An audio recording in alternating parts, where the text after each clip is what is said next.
দূর এক গ্রামে বাস করতেন তানভীর নামের এক সাধারণ কাঠমিস্ত্রি। তার হাতের কাজ ছিল অসাধারণ সুন্দর।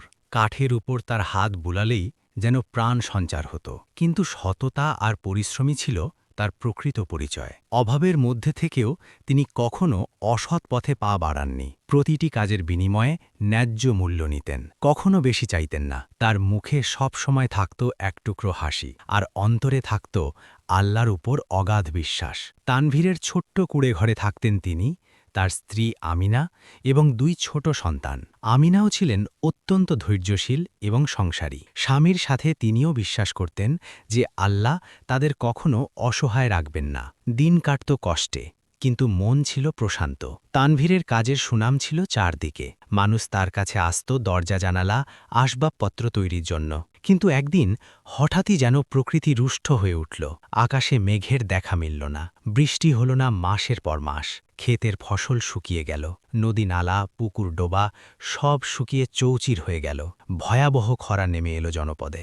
খরার কারণে মানুষের জীবনে নেমে এলো চরম দুর্দশা। যাদের সামর্থ্য ছিল তারা শহরে পালিয়ে গেল, আর যারা গরিব তারা রয়ে গেল বিপন্ন অবস্থায়। খাবারের দাম বেড়ে গেল আকাশ ছোঁয়া। পানির জন্য মানুষ হাহাকার করতে লাগল। তানভীরের কাজও কমে গেল। কে আর আসবাবপত্র বানাবে যখন খাবারই জুটছে না? দিনের পর দিন কেটে গেল কোনো কাজ ছাড়াই। ঘরে খাবার ফুরিয়ে যেতে লাগল। বাচ্চারা ক্ষুধার্ত চোখে তাকিয়ে থাকত মায়ের দিকে। আমিনার চোখে পানি এলেও তিনি ধৈর্য হারাননি। তানভীর প্রতিদিন ফজরের নামাজ শেষে দীর্ঘ দোয়া করতেন। তিনি বলতেন, আল্লাহ আমাদের পরীক্ষা করছেন, আমাদের ধৈর্য ধরতে হবে, তিনি অবশ্যই আমাদের সাহায্য করবেন। একদিন সন্ধ্যার সময় এক অপরিচিত বৃদ্ধ মানুষ তানভীরের কুঁড়েঘরের সামনে এসে দাঁড়ালেন। তার পরনে ছিল সাদাসিধে পোশাক, চোখে ছিল গভীর প্রজ্ঞার আলো। তিনি তানভীরকে ডাকলেন। তানভীর বাইরে এসে সম্মান করে বসতে দিলেন। বৃদ্ধ বললেন,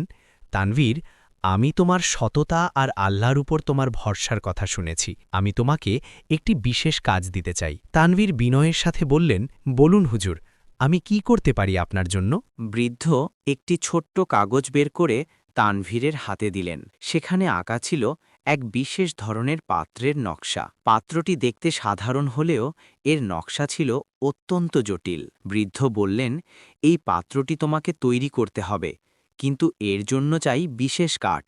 যে কাঠের শিকড় মাটির গভীরে প্রবেশ করেছে, যে গাছ ঝড় ঝঞ্ঝা সহ্য করে টিকে আছে, যে কাঠ কখনো পচে না, সেই কাঠ দিয়ে এটি বানাতে হবে। তানভীর চিন্তিত হয়ে বললেন, কিন্তু হুজুর, এই খরার সময় এমন গাছ কোথায় পাব? সব গাছই তো শুকিয়ে যাচ্ছে। বৃদ্ধ মৃদু হাসলেন, তুমি যদি আল্লাহর উপর ভরসা করে বের হও, তাহলে আল্লাহ তোমাকে পথ দেখাবেন। উত্তর দিকের গহীন অরণ্যে যাও। সেখানে একটি পুরনো গাছ আছে যা এখনও টিকে আছে, কিন্তু যাত্রা কঠিন হবে। তুমি কি রাজি? তানভীর বিনা দ্বিধায় বললেন, আল্লাহর নামে রাজি, কিন্তু এই কাজের পারিশ্রমিক কি হবে? বৃদ্ধ বললেন, তুমি যা চাও তাই পাবে, তবে এই পাত্র শুধু তোমার জন্যই হবে। এটি তোমার আমানত। পরদিন ফজরের নামাজ পড়ে তানভীর বিসমিল্লা বলে বের হলেন। কোমরে বাঁধলেন তার ছোট্ট কুড়াল, ঝুলিতে নিলেন সামান্য শুকনো রুটি আর এক মশক পানি। আমিনা দোয়া করলেন তার নিরাপদ ফেরার জন্য। উত্তর দিকের অরণ্য ছিল বহু মাইল দূরে। পথে মানুষ নেই, শুধু শুকনো মাঠ আর মরা গাছের সারি। তানভীর হাঁটতে লাগলেন। সূর্য তখন মাথার উপর, প্রচণ্ড গরম। কিন্তু তানভীর থেমে গেলেন না। মুখে জিকির করতে করতে এগিয়ে চললেন। দুপুরের দিকে হঠাৎ তিনি একটি অদ্ভুত শব্দ শুনলেন। কাঁপা কাঁপা একটা আওয়াজ। কাছে গিয়ে দেখলেন একটি ছোট হরিণ শাবক পড়ে আছে। তার পায়ে কাঁটা বিঁধে আছে, রক্ত বেরোচ্ছে। চারপাশে কোনো পানি নেই। হরিণ শাবকটি তৃষ্ণায় ও ব্যথায় কাতরাচ্ছে। তানভীর দ্রুত কাছে গেলেন। মশক থেকে সামান্য পানি ঢেলে হরিণ শাবকের মুখে দিলেন। তারপর সাবধানে পায়ের কাঁটাটা বের করলেন। নিজের কাপড় ছিঁড়ে একটি ফালি দিয়ে ক্ষতস্থান বেঁধে দিলেন। হরিণ শাবক বড় বড় চোখে তার দিকে তাকালো, যেন কৃতজ্ঞতা জানাচ্ছে। তানভীর মৃদু হেসে বললেন, যাও বাছা, তোমার মায়ের কাছে ফিরে যাও, আল্লাহ তোমাকে রক্ষা করুন। আশ্চর্যজনকভাবে হরিণ শাবকটি উঠে দাঁড়ালো এবং কয়েক পা এগিয়ে তানভীরের দিকে ফিরে তাকালো। তারপর একটি নির্দিষ্ট দিকে দৌড়াতে লাগল। থেমে আবার তানভীরের দিকে তাকালো। যেন তাকে অনুসরণ করতে বলছে। তানভীর ভাবলেন, হয়তো আল্লাহ তার এই ক্ষুদ্র প্রাণীর মাধ্যমে আমাকে পথ দেখাচ্ছেন। তিনি হরিণ শাবকের পিছনে পিছনে চললেন। কিছু দূর যাওয়ার পর হরিণ শাবকটি একটি ঘন অংশে প্রবেশ করল।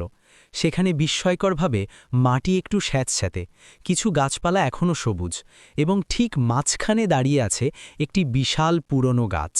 গাছটির কাণ্ড এতই মোটা যে 5 জন মানুষ হাত মিলিয়েও জড়াতে পারবে না। পাতাগুলো গাঢ় সবুজ, যেন খরাও তাকে স্পর্শ করতে পারেনি। অভিভূত হয়ে গেলেন তিনি বুঝলেন এই গাছই তার খোঁজে বের করার কথা ছিল। হরিণ শাবক তার কাজ শেষ করে অরণ্যের গভীরে অদৃশ্য হয়ে গেল। তানভীর গাছের কাছে গিয়ে হাত রাখলেন। গাছ ছিল শক্ত, মসৃণ এবং উষ্ণ। তিনি দোয়া পড়ে কুড়ুল তুললেন, কিন্তু থেমে গেলেন। এত সুন্দর একটি জীবন্ত গাছ কাটবেন? তার মন কেঁদে উঠল। ঠিক তখনই তিনি লক্ষ্য করলেন গাছের গোড়ায় একটি বড় শাখা পড়ে আছে। মনে হয় কোনো পুরনো ঝড়ে ভেঙে পড়েছে। শাখাটি শুকনো নয়, বরং পাথরের মতো শক্ত হয়ে আছে। তানভীর সাবধানে সেই শাখাটি পরীক্ষা করলেন। এটিই নিখুঁত, এতে গাছটিরও কোনো ক্ষতি হবে না। তিনি শাখাটি তুলে নিলেন, ভারী কিন্তু বহনযোগ্য। কৃতজ্ঞতায় তিনি 2 রাকাত নামাজ পড়লেন সেখানেই। ফেরার পথে সন্ধ্যা ঘনিয়ে এলো। হঠাৎ আকাশে কালো মেঘ জমতে লাগল, বাতাস বইতে শুরু করল। তানভীর বুঝলেন ঝড় আসছে। তিনি দ্রুত আশ্রয় খুঁজতে লাগলেন। একটি পাহাড়ের গুহা দেখতে পেয়ে সেখানে আশ্রয় নিলেন। ঝড় শুরু হলো প্রচণ্ড বেগে। বাজ পড়ছিল, বৃষ্টি হচ্ছিল মুষলধারে। তানভীর গুহার ভেতর বসে কুরআন তেলাওয়াত করতে লাগলেন। হঠাৎ একটি বিকট শব্দে চমকে উঠলেন। দেখলেন ঠিক যে পথে তিনি এসেছিলেন সেখানে একটি বিশাল গাছ ভেঙে পড়েছে। যদি তিনি কয়েক মিনিট আগে আশ্রয় না নিতেন তাহলে। তানভীর বুঝলেন আল্লাহ আবারও তাকে রক্ষা করেছেন। তিনি শুকরিয়া আদায় করলেন। সারা রাত ঝড় চলল, কিন্তু আশ্চর্যের বিষয়, পরদিন সকালে ঝড় থামলেও বৃষ্টি হল না। যেন শুধু তানভীরকে পরীক্ষা করার জন্যই ঝড় এসেছিল। ক্লান্ত কিন্তু আনন্দিত হৃদয়ে তানভীর বাড়ি ফিরলেন। আমিনা দৌড়ে এসে জড়িয়ে ধরলেন। বাচ্চারা আনন্দে লাফাতে লাগল। এরপর শুরু হলো কাজ। তানভীর দিন রাত পরিশ্রম করলেন। সেই বিশেষ কাঠ থেকে তিনি সূক্ষ্ম দক্ষতায় পাত্রটি তৈরি করলেন। প্রতিটি খোদাই, প্রতিটি বক্রতা নকশা অনুযায়ী নিখুঁত হতে হবে। তিনি প্রতিটির মুহূর্তে বিসমিল্লাহ বলতেন, প্রতিটি কাজে আল্লাহর সাহায্য চাইতেন। 7 দিন পর পাত্রটি সম্পূর্ণ হল। এটি ছিল অপূর্ব সুন্দর। কাঠের রং ছিল গাঢ় বাদামি, এতে প্রাকৃতিক নকশা ছিল যেন শিল্পীর হাতে আঁকা। পাত্রটি হাতে নিলে অদ্ভুত এক শান্তি অনুভব হতো। সন্ধ্যায় সেই বৃদ্ধ আবার এলেন। পাত্রটি দেখে সন্তুষ্ট হাসি হাসলেন। বললেন, চমৎকার কাজ তানভীর, এবার তুমি এই পাত্রে পানি ভরো এবং মনে রেখো এই পাত্রের পানি দিয়ে শুধুমাত্র আল্লাহর সন্তুষ্টির জন্য অভাবীদের সেবা করবে। কখনো এটি বিক্রি করবে না, কখনো নিজের লাভের জন্য ব্যবহার করবে না। তানভীর প্রতিশ্রুতি দিলেন। বৃদ্ধ একটি থলি দিয়ে বললেন, এই নাও তোমার পারিশ্রমিক। তুমি আল্লাহর পথে যা করেছ তার প্রতিদান দুনিয়া ও আখিরাতে পাবে। বলে তিনি চলে গেলেন। তানভীর থলিটি খুলে দেখলেন কিছু স্বর্ণমুদ্রা, যথেষ্ট যা দিয়ে কয়েক মাস পরিবার চলবে। কিন্তু আসল অলৌকিকতা শুরু হলো পরদিন। তানভীর পাত্রটিতে পানি ভরলেন তাদের কুয়া থেকে, যেখানে সামান্যই পানি ছিল। পাত্র ভরা হলো। তিনি তৃষ্ণার্থ একটি শিশুকে পানি দিলেন। শিশুটি পান করল, কিন্তু পাত্র খালি হল না, এটি আবারও পূর্ণ। তানভীর বিস্ময়ে হতবাক হয়ে গেলেন। তিনি আরও কয়েকবার পানি ঢাললেন। প্রতিবারই পাত্র আবার ভরে গেল। তিনি বুঝলেন এটি আল্লাহর এক বিশেষ নিয়ামত। সেদিন থেকে তানভীর প্রতিদিন পাত্রটি নিয়ে গ্রামে যেতেন। যে কেউ তৃষ্ণার্থ তাকে পানি দিতেন। শিশু, বৃদ্ধ, অসুস্থ সবাইকে।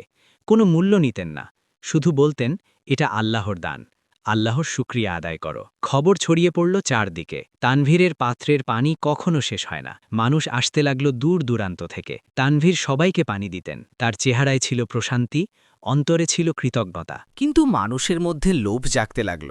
গ্রামের সর্দার, যে ছিল ধনী কিন্তু কৃপণ, সে ভাবল এই পাত্র হাতে পেলে অনেক টাকা কামানো যাবে। সে তানভীরকে ডেকে পাঠালো। তানভীর, শোনো, এই পাত্রটা আমাকে বিক্রি করো, আমি তোমাকে অনেক সোনা দেব, তুমি ধনী হয়ে যাবে। সর্দার লোভনীয় স্বরে বলল।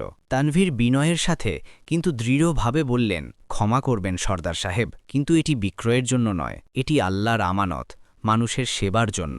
সর্দারের মুখ লাল হয়ে গেল। তুমি জানো না তুমি কার সাথে কথা বলছো? আমি এই গ্রামের সর্দার। আমি জানি, কিন্তু আমার মালিক একমাত্র আল্লাহ, আমি তার আমানত বিক্রি করতে পারব না। তানভীর শান্তভাবে বললেন। ক্রুদ্ধ সর্দার তাকে তাড়িয়ে দিল।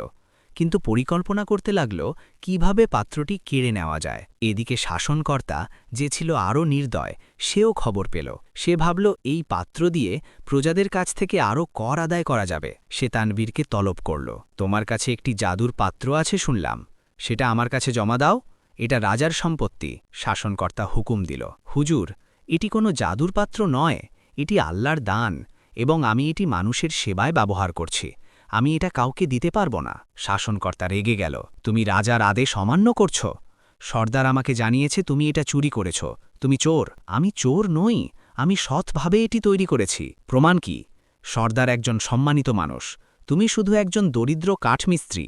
আমি সর্দারকে বিশ্বাস করব। শাসনকর্তা ঘোষণা করল, তানভীরকে বন্দী করা হলো, পাত্রটি কেড়ে নেওয়া হলো, তাকে ফেলা হলো অন্ধকার কারাগারে। আমিনা এবং বাচ্চারা কাঁদতে লাগল। গ্রামের সাধারণ মানুষও দুঃখ পেল, কিন্তু কেউ কিছু করতে পারল না। শাসনকর্তা এবং সর্দার খুব ক্ষমতাশালী। কারাগারে তানভীর নামাজ পড়লেন। তিনি কাঁদলেন না, রাগ করলেন না, শুধু দোয়া করলেন, হে আল্লাহ, আপনি সবকিছু দেখছেন, আপনার ইচ্ছাই হবে, আমি শুধু আপনার সন্তুষ্টি চাই। রাত্রে কারাগারের দরজা হঠাৎ খুলে গেল। কোনো রক্ষী নেই, কারাগারে আগুনও নেই, অন্ধকারও নেই, একটি মৃদু আলো। তানভীর বিস্মিত হয়ে বেরিয়ে এলেন। পুরো প্রাসাদ যেন ঘুমিয়ে আছে। তিনি দ্রুত বাড়ি ফিরলেন। আমিনা অবাক হয়ে জিজ্ঞেস করলেন, আপনি কিভাবে? আল্লাহর কুদরত, তানভীর ফিসফিস করে বললেন। পরদিন সকালে গ্রামে হইচই পড়ে গেল। শাসনকর্তার প্রাসাদে যে পাত্র রাখা হয়েছিল সেটা থেকে আর পানি আসছে না। সর্দার এবং শাসনকর্তা যতই চেষ্টা করুক, পাত্রটি একেবারে সাধারণ কাঠের পাত্র হয়ে গেছে। আরও আশ্চর্যের ব্যাপার, ঠিক সেই রাতেই আকাশে মেঘ জমা হয়েছিল এবং সকাল থেকে শুরু হলো মুষলধারে বৃষ্টি। দিনের পর দিন বৃষ্টি হলো, খরা শেষ হলো, নদীনালা ভরে গেল, জমিতে আবার সবুজের সমারোহ। মানুষ বুঝল এটা তানভীরের দুয়ার বরকত। শাসনকর্তা ভয় পেল, সর্দার লজ্জিত হল। তারা তানভীরের কাছে ক্ষমা চাইতে এলো। তানভীর তাদের ক্ষমা করলেন। তিনি বললেন, আমি কেউ নই, আল্লাহই সবকিছু করেন, আপনারা আল্লাহর কাছে তওবা করুন। পাত্রটি তানভীরকে ফিরিয়ে দেওয়া হলো এবং আশ্চর্যজনকভাবে তানভীরের হাতে এলেই পাত্র আবার তার বিশেষ ক্ষমতা ফিরে পেল। তানভীর আগের মতোই মানুষের সেবা করতে লাগলেন, তবে এখন আর শুধু পানি নয়, তিনি তার কাঠমিস্ত্রির কাজও করতেন। কারণ বৃষ্টি হওয়ায় মানুষের জীবন স্বাভাবিক হয়ে গিয়েছিল। তিনি যা আয় করতেন তার একটি অংশ গরিবদের মধ্যে বিতরণ করতেন। বছরের পর বছর কেটে গেল। তানভীর বৃদ্ধ হলেন, তার সন্তানেরা বড় হল, তারাও পিতার মতো সৎ ও পরিশ্রমী হল। একদিন সেই বৃদ্ধ আবার এলেন। এবার তিনি বললেন, তানভীর, তুমি তোমার পরীক্ষায় উত্তীর্ণ হয়েছ। তুমি প্রমাণ করেছ যে আল্লাহর উপর পূর্ণ তাওয়াক্কুল কাকে বলে। সম্পদ এলে লোভ করনি, বিপদে এলে ধৈর্য হারাওনি, ক্ষমতা পেয়ে অহংকার করনি। এই পাত্র এখন তোমার সন্তানেদের আমানত, তারাও যেন এভাবেই ব্যবহার করে। তানভীর কৃতজ্ঞতায় মাথা নত করলেন, আমি তো কিছুই করিনি, সবই আল্লাহর রহমত। বৃদ্ধ মৃদু হেসে বললেন, এই বিনয়ই তোমার আসল সম্পদ। মনে রেখো, আল্লাহ তার বান্দাদের কখনো একা ছেড়ে দেন না। যারা তার উপর ভরসা করে, তিনি তাদের জন্য অভাবনীয় পথ বের করেন। বলে তিনি চলে গেলেন। এবারেও তাকে আর খুঁজে পাওয়া গেল না। তানভীর তার শেষ বয়স পর্যন্ত মানুষের সেবা করে গেলেন। তার মৃত্যুর পর তার সন্তানেরা সেই ঐতিহ্য বজায় রাখল। পাত্রটি প্রজন্মের পর প্রজন্ম হস্তান্তরিত হল, প্রতিবারই মানুষের সেবায়। এবং মানুষ শিখল যে যে ব্যক্তি সততার সাথে জীবনযাপন করে এবং আল্লাহর ওপর পূর্ণ ভরসা রাখে, আল্লাহ তাকে এমনভাবে সাহায্য করেন যা সে কল্পনাও করতে পারে না। কখনো হরিণ শাবকের মাধ্যমে, কখনো ঝড়ের হাত থেকে রক্ষা করে, কখনো কারাগারের দরজা খুলে দিয়ে, কখনো বৃষ্টি নামিয়ে। তাওয়াক্কুল, এটাই হলো আল্লাহর ওপর পূর্ণ নির্ভরতা। শুধু মুখে নয়, অন্তরে। শুধু ভালো সময় নয়, কঠিন সময়ও। শুধু চাওয়ার সময় নয়, পরীক্ষার সময়ও। তানভীরের গল্প আজও সেই অঞ্চলে বলা হয়। যখন কেউ কঠিন সময় পড়ে, তখন মানুষ বলে, তানভীরের মতো ধৈর্য ধরো, আল্লাহ অবশ্যই পথ দেখাবেন। এবং সত্যি, যারা বিশ্বাস রাখে তারা দেখে যে আল্লাহ কখনো তাদের হতাশ করেন না। হয়তো পথ ভিন্ন, হয়তো সময় লাগে, কিন্তু আল্লাহর সাহায্য অবশ্যই আসে। এই ছিল তানভীরের গল্প, একজন সাধারণ কাঠমিস্ত্রির গল্প, যিনি অসাধারণ হয়ে উঠেছিলেন শুধুমাত্র তার ঈমান আর তাওয়াক্কুলের মাধ্যমে।